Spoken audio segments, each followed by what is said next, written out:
She inherited a house from her poor grandmother. No one expected that inside it lay a secret that had been kept silent for decades. Look how it all ended. Subscribe and write in the comments which city you are from. The rain had been falling since dawn, slow and cold, drumming softly against the windows of the small apartment where Evelyn Carter had lived alone for years. She was sitting by her kitchen table with a cup of black coffee and the morning paper folded beside her when she noticed the white envelope lying at the edge. It must have slipped through the door while she was out walking her old dog, Max. There was nothing special about it, except for the thin golden seal of a law firm printed on its corner. Her name, Evelyn M. Carter, was typed neatly in blue ink, followed by her address. She turned it over, feeling a faint unease. She had no reason to expect mail from anyone official. When she opened it, the words seemed strangely detached from her life, as though they belonged to someone else. We regret to inform you of the passing of Ms. Agatha Carter. The name made her pause. Her grandmother, a woman she hadn't seen since her 20s, long before her father's death, long before loneliness had settled over her life like quiet dust. The letter went on to explain that she had been named the sole heir of the Carter property, located in Hayden County, along the western mountain ridge. The rest was legal language she barely absorbed. She sat still for a long while after reading it. Agatha Carter had been the whispered name in family conversations. The odd one. The hermit. The poor thing who lost her mind. Evelyn had been a child when she last saw her, visiting one summer long ago. She remembered the scent of pine, the sound of the stream behind the house, the way her grandmother's hands moved when she kneaded bread or brushed the dust off old books. It had been peaceful and strange, and then the visits stopped. Her parents never explained why. Now the woman was gone, and Evelyn was the only one left to inherit what everyone else had forgotten. It wasn't wealth, she knew that much. Probably a crumbling house, maybe a few acres of useless land. But something in her, the part of her that still clung to faint traces of memory, would not let her ignore the call.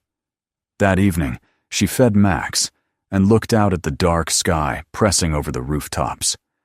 The thought of leaving her quiet routines for a few days didn't frighten her. In truth, it felt like a small reprieve. Life had narrowed into such predictable circles that even an old, half-rotten house in the mountains seemed like an adventure. A week later, she packed a single suitcase, clothes, a notebook, a flashlight, some canned food, and the letter from the lawyer. Max climbed into the back seat of her car without hesitation, curling up as if he already knew where they were going. The drive began under pale morning light. As the miles passed, the city thinned, replaced by endless stretches of open land and distant trees. Radio static filled the silence until even that faded. The air grew colder, the sky lower. By the time she entered Hayden County, the asphalt had turned into gravel, and the narrow road twisted along ridges and deep woods. Signs of life became rare. A mailbox leaning sideways, a gas station shuttered and hollow, an old mine entrance boarded up with faded warning paint. Her phone lost its signal halfway through the climb. For a while, she thought she had missed the turn, but then a wooden marker appeared at the fork in the road, the words barely visible beneath moss and age. Carter Hollow. The car could go no further. The road ahead was a dirt trail, winding into the forest, and up toward the cliffs that loomed gray against the sky. She parked beneath a skeletal pine tree, grabbed her backpack, and set out on foot with Max trotting beside her. The air smelled of wet leaves and cold stone. The deeper she went, the more it felt like walking into another time. It took nearly an hour before she saw the house. It emerged from the mist like a ghost. 2 stories of weathered wood and stone, leaning slightly against the base of a cliff. Its porch sagged, The windows were empty, dark hollows. Vines climbed the walls like veins. The sight of it stopped her in place. For a moment, she could almost imagine her grandmother standing there, a shawl wrapped around her shoulders, waiting on the steps as she had once done. But the house was silent now. The only sound was the drip of water from the eaves and the faint shuffle of Max's paws on the wet ground. Evelyn climbed the steps slowly. The boards creaked beneath her weight. The front door was unlocked. When she pushed it open, a gust of cold air met her. Inside was darkness, the heavy stillness of years. Dust motes drifted in the light from the doorway.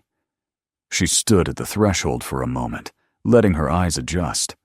The main room was surprisingly intact. A wooden table stood near the hearth, a chair pushed slightly away, as though someone had risen not long ago. On the mantel lay a few photographs in cracked frames, faces she didn't recognize. A child by a stream, a woman in her youth wearing a plain dress. The smell was old, but not unpleasant. A mix of wood, paper, and faint herbs. Evelyn lit her flashlight and began to explore. The house was larger than it had seemed from outside. There were 2 rooms downstairs, and a staircase leading to a narrow hallway above. Everything had been left, as if life had simply stopped mid-motion. Books open on shelves, a coat draped over the banister, a kettle rusted on the stove. There were signs of decay, of course, water stains, cracks, dust thick as frost. But there was also an order to it all, a quiet that felt deliberate rather than abandoned.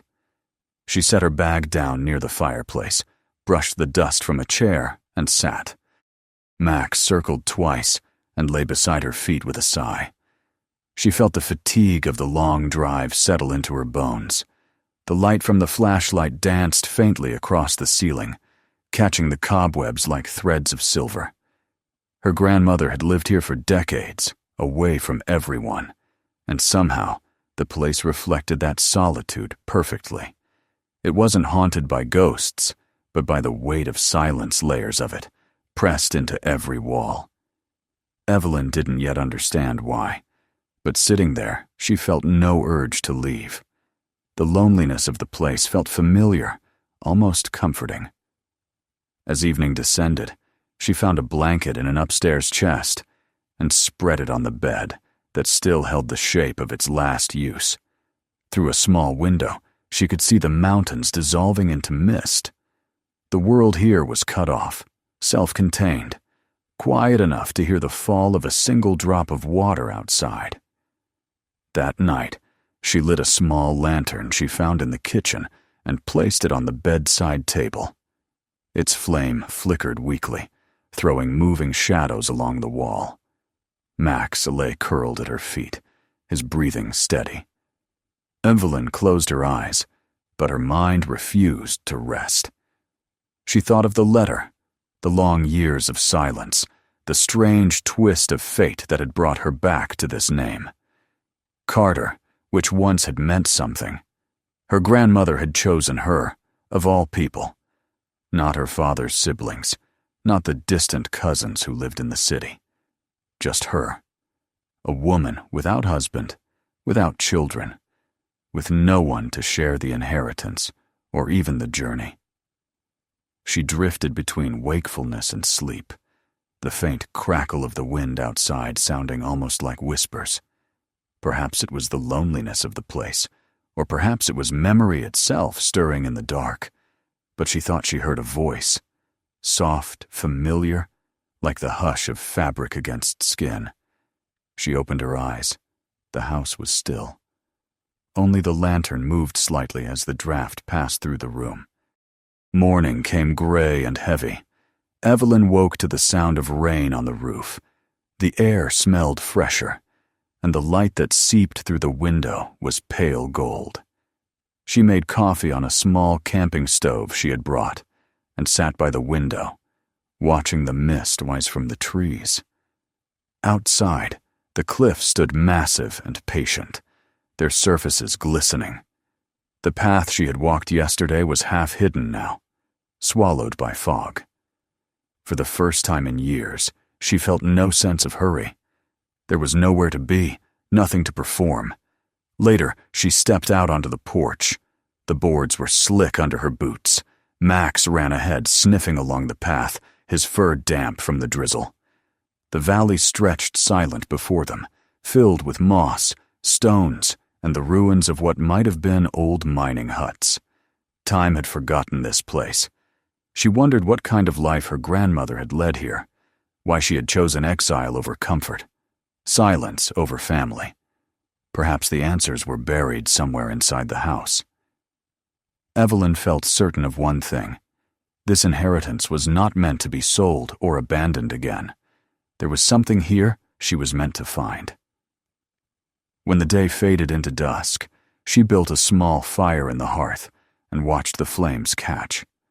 The warmth filled the room, bringing back a faint scent of resin and smoke, as if the old stones themselves remembered.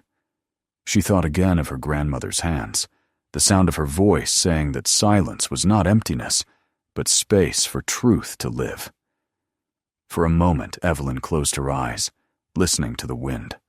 The fire cracked softly, and Max stirred in his sleep. The house did not feel foreign anymore. It felt as strange as the thought was, like it had been waiting. Outside, the rain began again, tapping gently on the roof. Evelyn pulled the blanket around her shoulders and watched the light dance across the walls until her eyes grew heavy. She did not know yet what secrets the house beneath the cliff held, but for the first time in many years, she felt the faintest spark of belonging. She would stay. She didn't know for how long or what she might find, but she knew, deep down, that leaving now would mean turning her back on something unfinished, something her grandmother had left behind, for her alone to discover.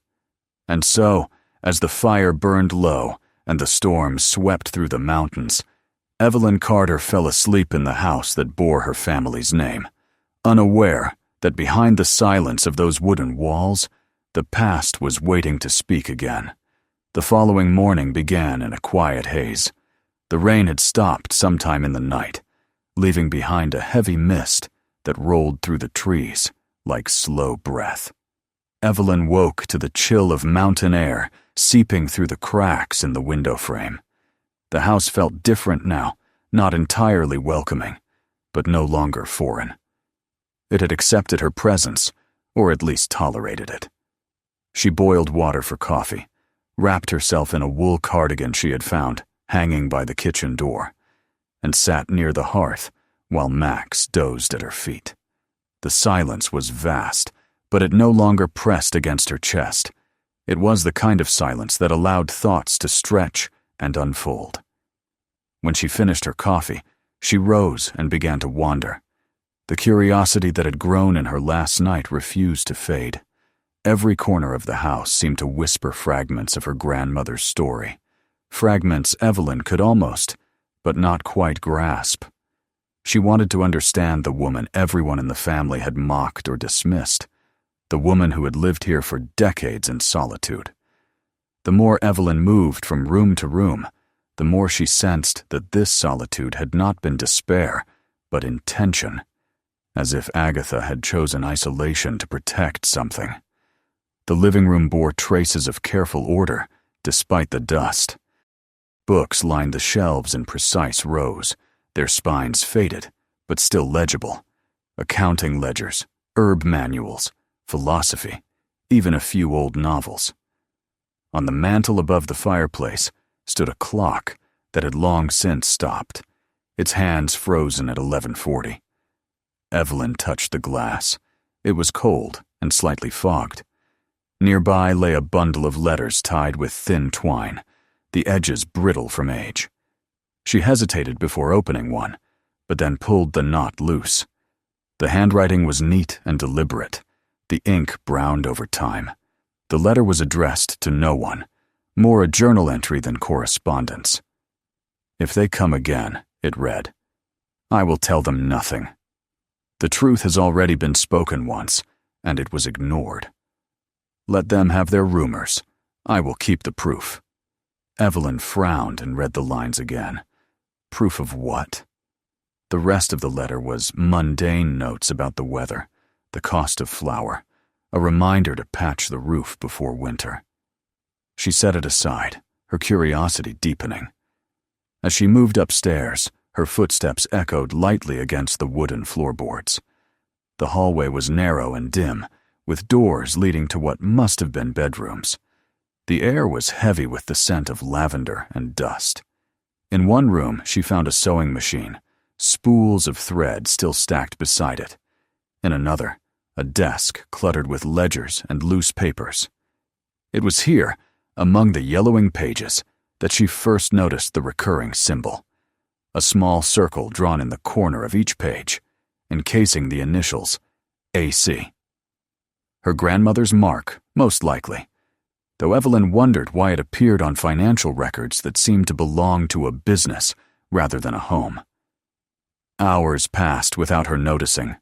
She gathered papers into neat piles, dusted surfaces, opened windows to let the air breathe again. In the late afternoon, the light slanted through the trees and spilled across the floor, making the dust glow like gold. That was when she noticed it.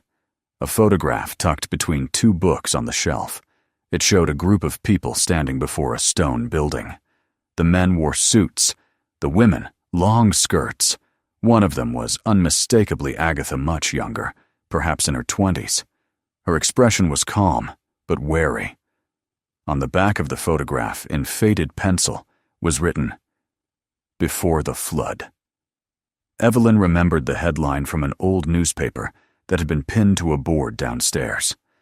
Hayden River overflows, dozens displaced. There had been a charity fund established after that disaster, she recalled reading, though the details were vague. Something about missing money, a scandal that had faded into the background of time. She turned the photo over again and felt a chill pass through her. The next morning, she searched through the drawers of a tall cabinet in the living room. Most contained ordinary things, table linens, silverware, folded newspaper pages used as wrapping. But beneath one stack, she found a copy of the Hayden Gazette from 1963. The front page headline made her breath catch. "Funds vanish from relief account. Bookkeeper missing." She stared at the name printed below the article. Agatha Carter. Her heart began to race. She read quickly, scanning for details. According to the report, more than $80,000 raised for victims of the flood had disappeared. The accountant responsible for managing the fund had resigned abruptly and left town. Authorities suspected theft, though no charges were ever filed. The article ended coldly, stating that the woman's whereabouts were unknown and her reputation irreparably tarnished. Evelyn let the paper fall onto the table. It was so brittle it cracked along the fold. She tried to imagine her grandmother as that accused woman, alone and despised. Could this be why she had retreated into these mountains? The pieces began to align in her mind. The isolation, the secrecy, the careful order of her home. That evening, as the wind picked up and rattled the windows, Evelyn sat by the fire and tried to reconcile two images: the quiet, disciplined woman in the photograph and the supposed thief described in the newspaper. Max lay beside her chair, his head resting on his paws. He stirred suddenly, ears twitching, and then rose, padding silently toward the hallway. Evelyn watched as he sniffed near the bedroom door, his tail flicking once, twice. Then he scratched at the floor. "What is it, boy?" she whispered, setting aside her cup and standing. Max moved toward the large wardrobe that stood against the far wall. Its wooden surface was dull, the varnish worn away with time. It was the kind of heavy furniture that had probably been brought here decades ago and never moved again. The dog scratched once more, low and insistent. Evelyn knelt and brushed her hand along the base. Dust clung to her fingers.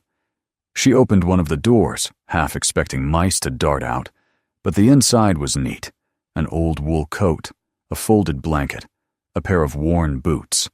Nothing unusual. Then she noticed the back panel. One edge was not quite flush. The grain of the wood didn't match the rest. She pressed it lightly, and it shifted under her touch. A hidden seam. Her heart began to beat faster. She glanced back at Max, who was watching her intently, then reached for a small screwdriver from the drawer nearby. The wood creaked as she pried the panel loose. Behind it was a narrow cavity, dark and deep enough for her hand to fit through.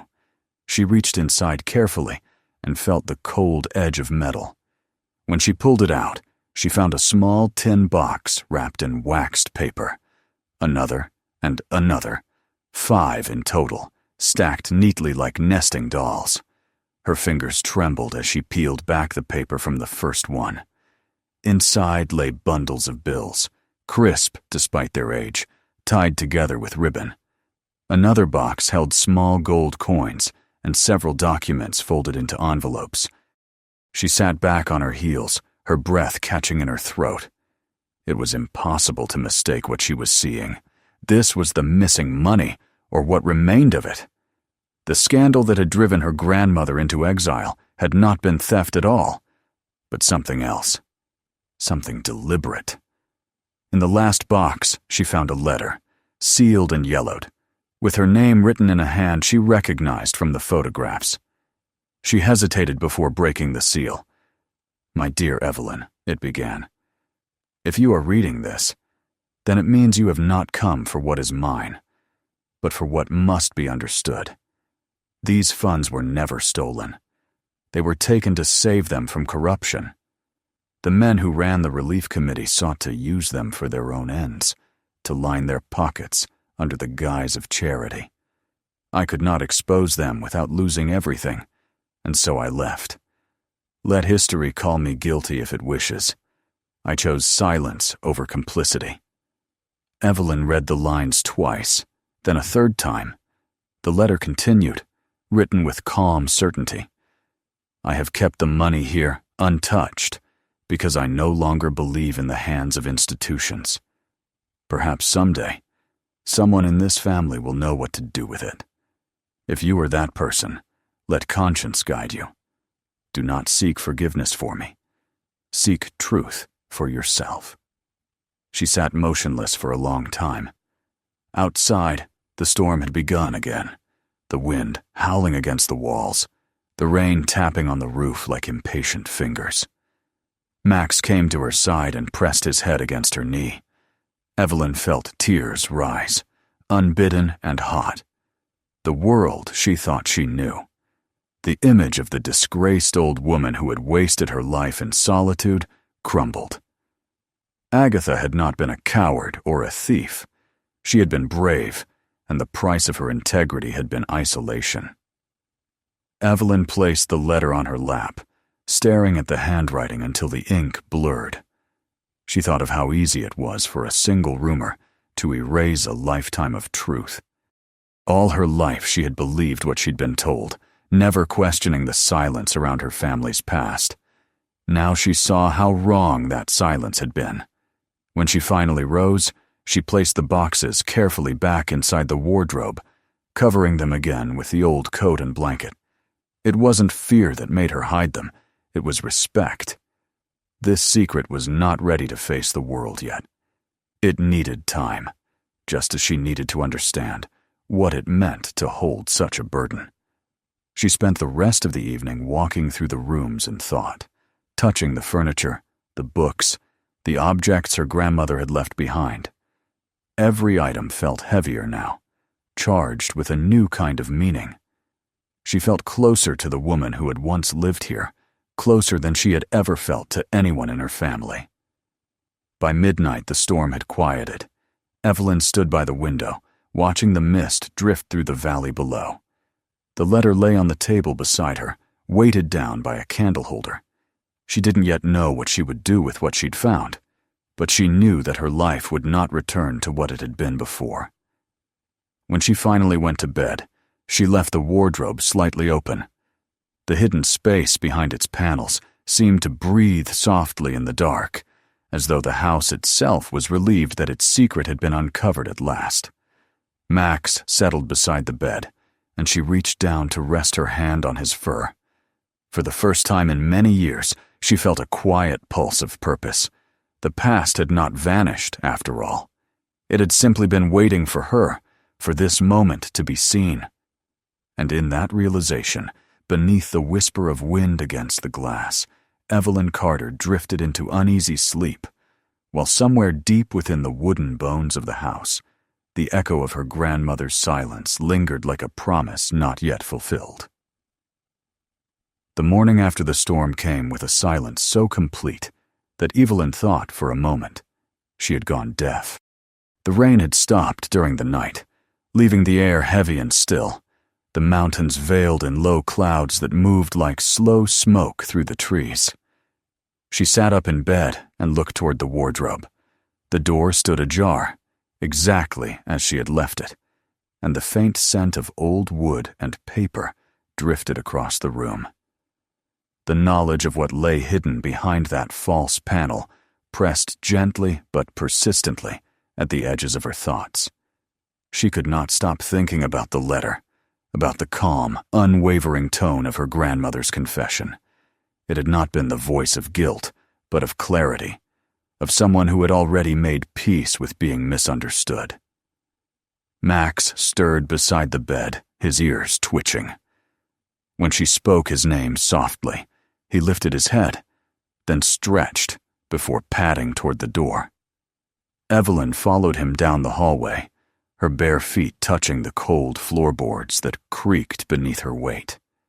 The fire had gone out during the night, and the chill of the house reached into her bones. She made tea on the camping stove, watching the steam curl upward, and then sat by the window. The valley below was washed clean, the river glinting faintly through the mist. She thought about what she had found: the money, the gold, the confession.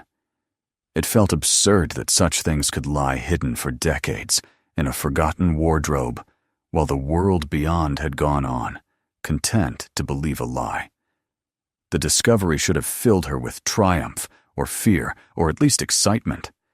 Instead, she felt something quieter and heavier: responsibility. It was not wealth she had inherited, but a question, one that demanded an answer. As she sipped her tea, her mind returned to the last lines of the letter. If you are that person, let conscience guide you. Do not seek forgiveness for me. Seek truth for yourself. What did it mean to seek truth for oneself? For so long, Evelyn had lived her life without seeking anything at all. She had followed routines, avoided trouble, accepted loneliness as her natural state. But now, surrounded by the remnants of a woman the world had wronged, she began to feel the stirring of something she had thought long dead, a sense of purpose. She spent the day cleaning. It was partly to keep herself busy, partly to see the house come alive again. Dust rose in pale clouds as she swept the floors and opened the shutters to the light. She washed the windows, fed the fire, mended torn curtains. Max followed her from room to room, content to lie in the patches of sunlight that appeared on the wooden floors. As she worked, she spoke softly to herself, and sometimes to her grandmother, as though Agatha could hear her through the walls. "I know you weren't a thief," she said once, pausing to rest her hand on the table where the letter lay. "You just didn't want to play their game." Saying it aloud made it feel real, and something inside her loosened. By the second week, she had begun to think of the house as her own. She repaired the roof with the help of a few locals she hired from the nearby village, paying them in cash she took from one of the smaller boxes. She told them she'd inherited the property and was trying to make it livable again. The men were kind and discreet, their curiosity dulled by long familiarity with mountain secrets. One of them, a quiet man named Joel, told her he remembered hearing stories about the woman who lived alone up there. He said people used to leave food by the gate, not out of pity, but respect. She never asked for anything, he said. But folks said she once helped rebuild the schoolhouse after the flood. Paid for it herself, they said. Maybe she wasn't as poor as everyone thought.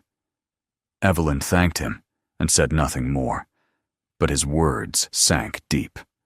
The pieces of her grandmother's hidden life were aligning. The scandal, the exile, the silent generosity that had followed. Agatha had not hoarded her secret out of greed. She had simply chosen her own way to serve justice, away from the noise of accusation. As the days passed, the transformation of the house mirrored the change within Evelyn. She grew used to the rhythm of early mornings, the work of her hands, the weight of solitude that no longer felt like punishment. In the evenings, she would sit by the fire with Max, reading her grandmother's old ledgers and notes. Some were practical lists of expenses, gardening plans, recipes, but others were fragments of reflection. One entry read, "To live quietly is not to live without meaning. It is to build a life the world cannot destroy." Evelyn found herself reading that line over and over. She began to think about what to do with the money. It was too large a sum to ignore, too heavy a burden to keep locked away. But she couldn't bear the idea of turning it over to the authorities, who would reduce her grandmother's sacrifice to a footnote in a forgotten case file. The letter had not asked her to return the funds, only to use them wisely. Her chance came unexpectedly. On one of her rare trips to the village, she stopped by a small cafe for lunch and overheard two women talking at the next table. They spoke of the school closing down again, of the children who now had to travel miles each day, of the teacher who had left because she hadn't been paid in months. Evelyn listened quietly, her fingers tightening around her teacup. When she left, the decision was already forming. That night, back at the house, she sat at her grandmother's old desk and wrote a letter to the village council. In careful, anonymous handwriting, she explained that an anonymous benefactor wished to donate funds to repair and reopen the school, provided the money was used solely for that purpose. She signed it with a name that had almost been erased from memory, Agatha Carter. The weeks that followed were a blur of quiet action. Evelyn arranged the transfers through small deposits, careful not to attract attention. The repairs began in early spring. The villagers spoke with wonder about the mysterious gift, and though several tried to guess who might have been responsible, no one ever thought of the solitary woman who had moved into the old Carter house. Evelyn felt no need to tell them. She preferred the anonymity. It allowed her to imagine that, in some invisible way, her grandmother's good name was finally being restored. When the school reopened that summer, Evelyn attended the ceremony from afar. She stood at the edge of the crowd, beneath the shade of an elm tree, watching as children ran through the yard in new clothes, their laughter cutting through the air like light. The teacher gave a short speech, thanking the unseen friend who gave this town back its heart. Evelyn smiled through quiet tears. For the first time in many years, she felt the pure warmth of pride, one not born of recognition, but of purpose fulfilled. The house itself seemed to respond to her transformation. The walls, once damp and cold, now carried the scent of firewood and fresh bread. She planted flowers along the path to the porch, mended the fence, hung curtains in the windows. The villagers who had once avoided the old property began to stop by, bringing gifts of fruit or firewood, curious but respectful. Evelyn accepted their company with quiet gratitude. She told them stories about Agatha, how she loved books, how she used to bake bread on Sundays, how she believed silence could be sacred. In those conversations, her grandmother's memory changed shape. No longer a pariah, she became part of the valley's living story again. Autumn came early in the mountains. The leaves turned to flame. The evenings grew sharp and blue. Evelyn spent her nights reading by the fire, Max curled up beside her, the sound of the wind moving gently through the chimney. Sometimes, when she looked toward the wardrobe, She thought she saw a faint shimmer, as though the air inside it carried the echo of another time. She no longer felt haunted by what she had found there.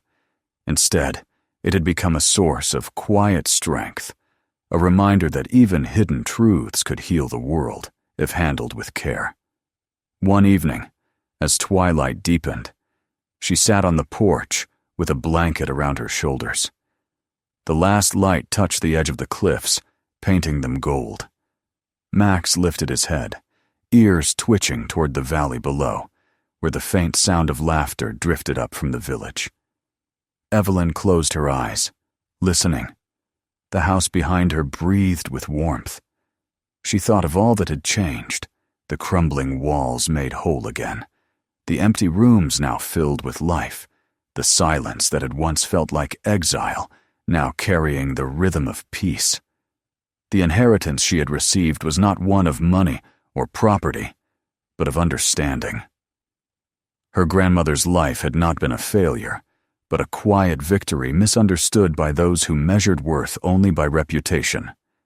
Evelyn knew now that solitude could be an act of love, and that truth, when kept in silence, sometimes waited for the right person to speak it again. When she rose to go inside, she paused at the threshold. The air was cool and still, the moon just beginning to rise over the ridge. She whispered softly into the night, as if to someone standing just beyond the doorway.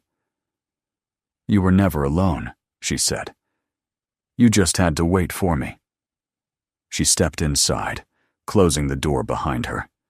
The fire in the hearth flickered, and the house seemed to settle with a deep, contented sigh. On the mantel above the fireplace, the framed letter rested beside a small photograph of Agatha. Her eyes steady, her smile faint and knowing. Evelyn sat in the armchair and watched the flames until their light blurred into gold.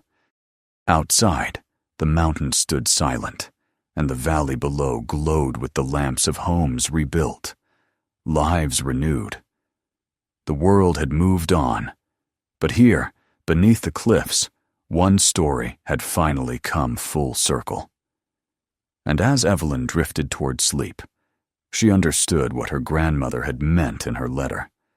Wealth was never measured in what one kept, but in what one chose to set free. The house beneath the cliff no longer felt like a relic of the past. It breathed softly with life, carrying within its old wooden walls the echo of two women, one who had lived for truth and one who had finally understood it.